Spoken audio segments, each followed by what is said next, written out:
మొదలు పెడుతున్నాను. How does rationalist address the fear? భయాన్ని మీరు హేతువాదులు ఎట్లా అడ్రస్ చేయబోతున్నారని ప్రశ్నించాడు. ఇది హేతువాద మీటింగ్ కాబట్టి ప్రశ్నతోటే మొదలు పెట్టాలి. ఎందుకంటే మళ్ళీ 2 నిమిషాలు కొంచెం అతిక్రమించిన ఏమనుకోకండి. ఏమంటే నా ప్రయాణం ఇందాక సార్ చెప్తున్నట్టు ఆర్ఎస్ఎస్ నుంచి, కమ్యూనిస్ట్ ఉద్యమం నుంచి మళ్ళీ హేతువాద ఉద్యమానికి వీరన్న గారికి ప్రయాణం సాగింది. నాది ట్రెడిషనల్ ఫ్యామిలీ, ఒక హిందూ ఫ్యామిలీలో పుట్టిన వాడిగా, ఆ తర్వాత తాపి ధర్మారావు పుస్తకాలు, విశాలాంధ్ర బుక్ వ్యాన్ తో వచ్చిన పరిజ్ఞానం, జ్ఞానం ఏదైతే ఉందో మెల్లగా నన్ను ఈ ట్రెడిషనల్ అండర్స్టాండింగ్ నుంచి రేషనలిస్ట్ దిగిపోయింది. మొట్టమొదటి రేషనలిస్ట్ అయ్యాను, ఆ తర్వాత కమ్యూనిస్ట్ అయినాను. జీవితాంతం కమ్యూనిస్ట్ గా, మావోయిస్ట్ గానే ఉంటున్నాను. అది కూడా చెప్తున్నాను. అంటే ఇది ఎందుకు చెప్తున్నాను అంటే ప్రశ్న మిమ్మల్ని ఏదో రకంగా ఒక రూపొందిస్తుంది అనేది స్పష్టంగా ఉండాలి. ప్రశ్న మిమ్మల్ని ట్రెడిషనలిస్ట్ గా, గుంపులో గోవిందలాగా, అందరితో పాటు మనములాగా ఉండనివ్వదు. ఆ ప్రశ్నకు ఉన్న గొప్పతనమే అది.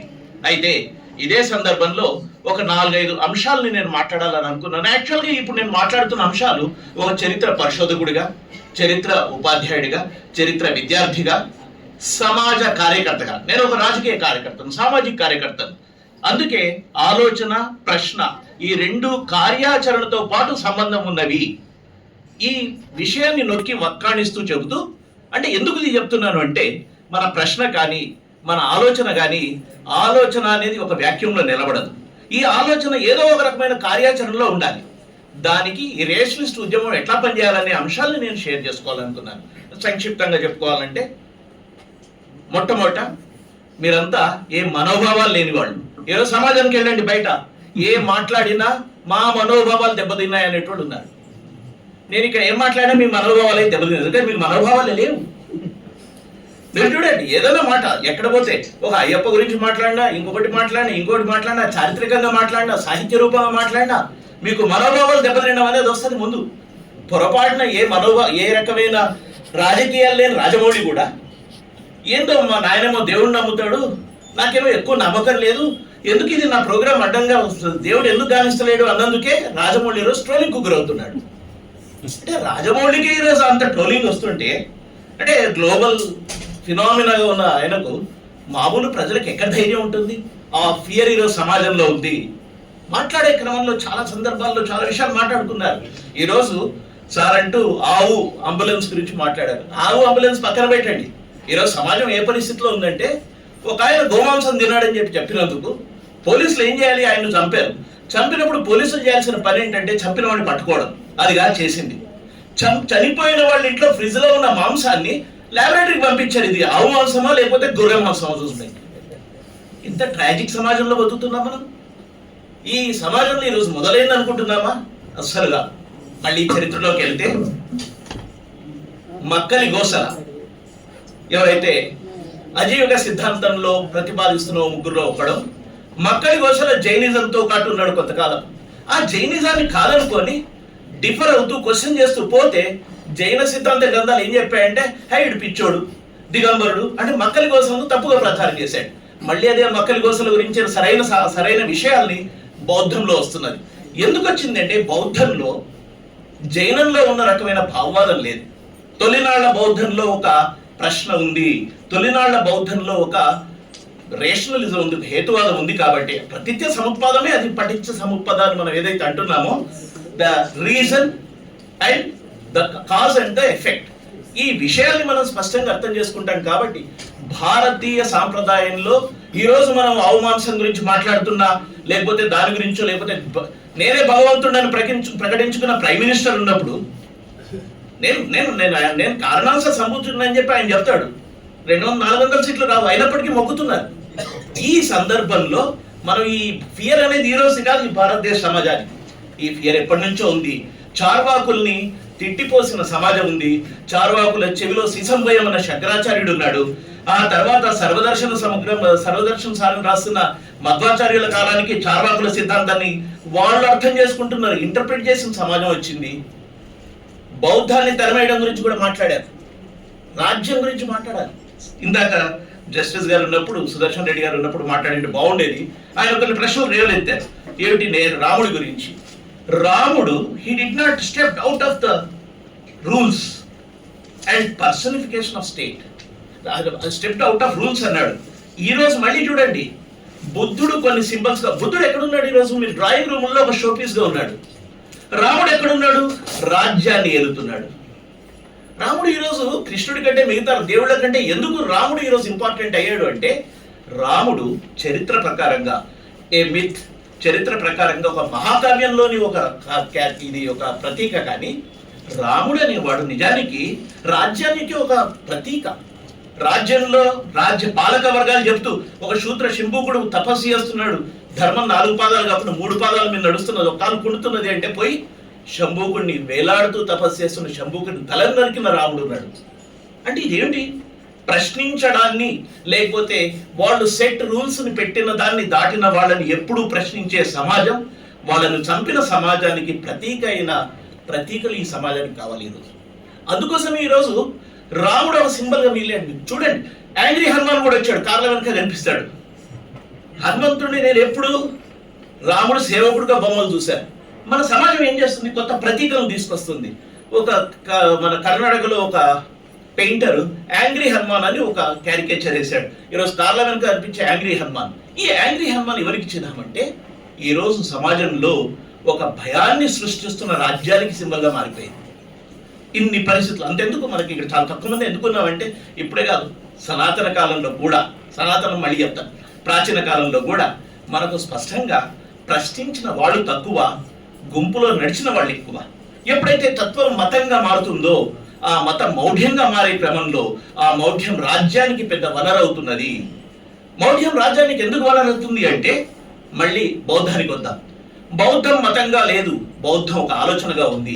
తొలినాళ్ళ బౌద్ధంలో నేను యాక్చువల్గా I'm glad to inform you that నేను తెలంగాణలో బౌద్ధం మీద పిహెచ్డి, నేను చేసిన పిహెచ్డి తెలంగాణలో బౌద్ధం మీద. ఆ క్రమంలో నేను చాలా విషయాలను అర్థం చేసుకోగలిగాను. బౌద్ధం ప్రశ్నించింది. తొలినాళ్ళ బౌద్ధానికి ఉన్న లక్షణం వేరు, తర్వాత బౌద్ధం మతంగా మారిపోయిన తర్వాత లక్షణాలు వేరు. అయితే మతంగా మారిపోయిన తర్వాత కూడా బౌద్ధం నిజానికి వైదిక మతంతో పోటీ పడలేకపోయింది.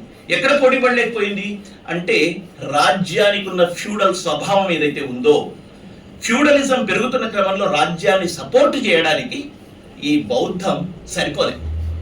వైదిక మతం అన్ని పర్పసెస్ సాల్వ్ చేసింది. ఇప్పుడు మనం చూస్తుంటాం, చీఫ్ మినిస్టర్లు అయిన వాళ్ళు యజ్ఞాలు చేస్తారు, లేకపోతే అన్ని మతాల దగ్గరికి పోతారు. లేకపోతే ఆంధ్రాలో చూసాం, జెరూసలం పోయే జగన్ విశాఖ స్వరూపానందన ఇట్లా నీళ్ళలో ముంచి తీశాడు, ఆయన ఎలక్ట్ అయిపోయాడు సీఎంగా. అంటే మీకు బ్యాప్టైజింగ్ ఆఫ్ ద పాలిటిక్స్ అంటే, మతానికి ఒక సాధికారితను, రాజ్యానికి ఒక సాధికారితను, రాజ్యానికి ఒక పవిత్రతను మతాలు ఇస్తాయి, భావాలు ఇవ్వవు. భావాలు మతంగా మారిన తర్వాత, ఒక ఇన్స్టిట్యూషన్గా మారిన తర్వాత దాన్ని మౌఢ్యంగా మార్చి రాజ్యాలు నడిపించుకుంటుంటాయి. ఈరోజు మనం విశ్వగురు అంటున్నామే, వాళ్ళు ఏం చేశారు మనకు స్పష్టంగా చూపిస్తున్నారు. భారతదేశం ఎప్పుడు కూడా అద్భుతంగా ఉంది, మనమే గొప్పోళ్ళం, మనం ఎవరి మీద దాడి చేయలేదట. ఒకసారి నా ఇంటి వస్తే మొత్తం ఒకసారి తిప్పి వర్చువల్ పోదాం.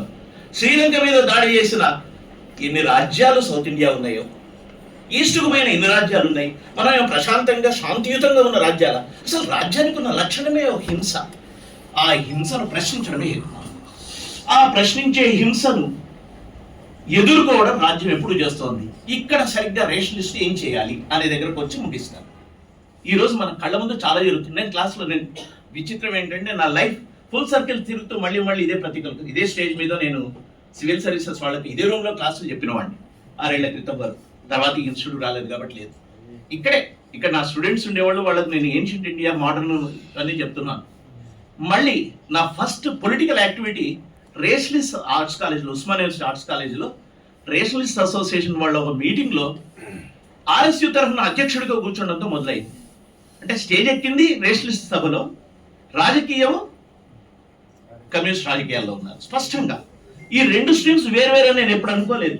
ప్రశ్నించడం ఆగకుండా, ప్రశ్నించే క్రమంలో సామాజిక కార్యాచరణ ఏవైతుందో సమాజంలో ఏదో రకంగా పనిచేయాల్సి ఉంటుంది, అది మనం చేయాలి.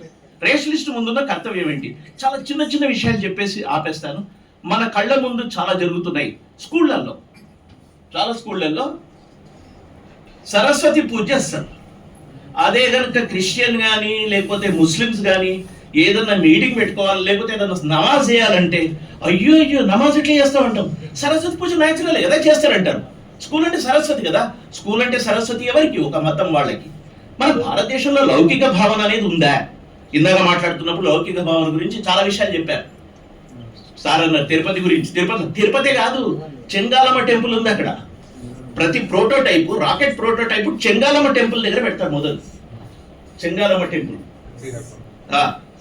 శ్రీహరికోట దగ్గర సూళ్ళూరుపేటలో చెంగాలమ్మ టెంపుల్ నుంచి మొదలు పెడితే ఈరోజు మనంతా ఏమైపోయింది? లౌకిక తత్వం. మీరు ఒక ఇనాగరేషన్ చూడండి, గవర్నమెంట్ ఇనాగరేషన్, ఎక్కడైనా హిందూ రిచువల్స్ ప్రకారం కొబ్బరికాయ కొట్టి శంకుస్థాపనలు చేస్తున్నారు తప్ప, పోనీ మనం అనుకుందాం, మనం అంటే మనోభావాలు లేనివాళ్ళం, మనం పక్కన పడేయండి. మనోభావాలు ఉన్న మిగతా మతాలైనా పట్టించుకోవాలా? సర్వమత ప్రార్థన చేసి ఏదైనా విషయాన్ని వాళ్ళు మొదలు పెడుతున్నారా? మళ్ళీ అన్ని దగ్గర వచ్చేది ఏమిటి? హిందూ రిచువలే. ఒక టైం చేసుకుంటారు, తర్వాత కొబ్బరికాయ కొడతారు, ఇనాగ్రేట్ చేస్తారు. దీనివల్ల ఏం చెప్పబోతున్నానంటే, చూడండి, ఈ భారతదేశంలో ఎప్పటి నుంచి అయితే చారిత్రకంగా ఫ్యూడలిజం గట్టిపడిందో ఆ రోజు నుంచి భారతదేశంలో వైదిక మతం హిందూ మతంగా మారిపోయిన క్రమంలో మనకు స్పష్టంగా రాజ్యానికి ఒక మతం ఉంది. ఆ మతమే ఈ రోజు మనలో భావాన్ని, భయాన్ని రెండింటిని సృష్టిస్తోంది. దీన్ని మనం అర్థం చేసుకుంటూ, క్యాస్ట్, కులం కూడా అంతే. డివిజన్ చేసిన తర్వాత మీకు భయాల్ని ఇండిపెండెంట్ గా వేయొచ్చు, కలిపి వస్తే కొట్టడం కష్టం. కానీ మిమ్మల్ని విడగొట్టిన తర్వాత, భారతదేశంలో సమూహాన్ని విడగొట్టిన తర్వాత మనుషుల్ని భయపెట్టడం ఎంతసేపు? ఉదాహరణకు తీసుకోండి, భీమా కోరేగావ్ అనే కేసు జరిగింది. భీమా కోరేగావ్ కేసు ఒక కుల సమస్యకు సంబంధించిన కేసు. ఆ కుల సమస్యకు సంబంధించిన ఇష్యూలో ఒక అల్లరి జరిగింది. దాన్ని అరెస్ట్ చేసిన వాళ్ళు ఎవరు ఉండాలి? ముఖ్యంగా అరెస్ట్ కావాల్సిన వాళ్ళు నిజంగా కేవలం దళిత ఇష్యూ మీద ఉన్నవాళ్ళు. విచిత్రం ఏంటంటే దాన్ని అరెస్ట్ అయిన వాళ్ళంటే ఎవరు? సామాజిక కార్యకర్తలు. సుధా భరద్వాజ్ అనే ఒక రైట్స్ యాక్టివిస్ట్ ఛత్తీస్గఢ్ లో రైట్స్ కోసము, ట్రైబల్స్ అండ్ వర్కర్స్ రైట్స్ కోసం ఫైట్ చేస్తున్నామే. ఆనంద్ తేల్తొమ్మిడే అని ఒక ఐఏఎం ప్రొఫెసర్, ఇంకొక ఆయన ఈపీడబ్ల్యూ అసిస్టెంట్ ఎడిటర్ గా పనిచేసినవాడు, ఇంకొక ఆయన వరవరరావు ఇక్కడ ఉండేవాడు. అది విచిత్రం ఏంటంటే, భీమా కోరేగావ్ కేసు అయితే దళితుల ఇష్యూ మీద ఉందో, దాంట్లో అరెస్ట్ అయిన వాళ్ళు అంతే ఎవరు? పూర్తి స్థాయి ప్రశ్నలు సంధించిన వాళ్ళు. ఇది గుర్తుపెట్టుకోవాలి మనం. ఇప్పుడు ఫియర్ ఎక్కడి నుంచి వస్తున్నది అంటే, మనం ఇదే గుళ్ళో ఇక్కడే కూర్చొని ఇదే రూమ్లో ఏం లేదు, మానవవాదం, హేతువాదం అని మనం మాట్లాడుకుంటున్నాం. కానీ దీనికి కార్యాచరణకు ఎక్కడ సంబంధం ఉందితో ముగించాలి. కార్యాచరణ ఎక్కడ ఉందంటే, మన కళ్ళ ముందు జరిగే అహేతుకమైన విషయాల్ని మనం ప్రశ్నించాలి. నేను క్లాస్లో చెప్తాను, ఇంత విషయాలు చెప్తుంటాను క్లాస్లో. మీకు రోడ్డు మీద నిమ్మకాయలు కనిపిస్తాయి, నిమ్మకాయలు, మిరపకాయలు గట్టి, మీరు ఏం చేస్తారు? మీరు మూఢనమ్మకాలు ఉన్నాయని మొదటి ప్రశ్న వేస్తే, లేదు సార్ మాకేం లేవు. ఒకవేళ నిమ్మకాయ మిరపకాయ కట్టి రోడ్డు మీద కనిపిస్తే ఏం చేస్తారు? ఏం చేయం సార్, పక్క నుంచి పోతాం. అక్కడే వచ్చింది సమస్య. నువ్వు పక్క నుంచి పోకూడదు. ఆ నిమ్మకాయ తీసి ఇది పట్టుకుంటే ఏం కాదా అని చెప్పి తీసి చూపించగలగాలి. రండి నా ఇంట తీసి పక్కన పెడదాం. ఇంత చిన్న విషయం మీరు చేయాలి కదా రేషనిస్టులు అయితే. అంటే మీరని కాదు, నువ్వు మూఢనమ్మకాలు లేనివాడైతే చేయాలి కదా. అది చేయకుండా మనం మాకేమో నమ్మకాలు ఏమైనా ఉంటావు. కానీ సమాజంలో దీని ఎక్స్టెన్షన్ ఏమవుతుందంటే, టీవీల్లో పెద్ద న్యూస్ వస్తాయి, కింద స్క్రోలింగ్, క్షుద్ర పూజల కలకలం. ఆ ఊర్లో స్కూల్ ముందు ఎవరో, మెదక్ జిల్లాలో ఏదో స్కూల్లో చూస్తాను, స్కూల్ ముందు ఎవరో మంత్రించి ఇది పెట్టిండ్రట, క్షుద్ర పూజల కలకలం. అరే అసలు కలకలం ఏంటి? వాడు హెడ్డింగ్ వేయడం ఏంటి? అసలు క్షుద్ర పూజ ఏంటి? దమ్ముంటే రండి చూసుకుందాం. ఇది అనగలిగిన రోజు హేతువాద ఉద్యమం ప్రజల్ని కూడగట్టగలుగుతుంది. అంతెందుకు, మనం చట్టం చేశాం.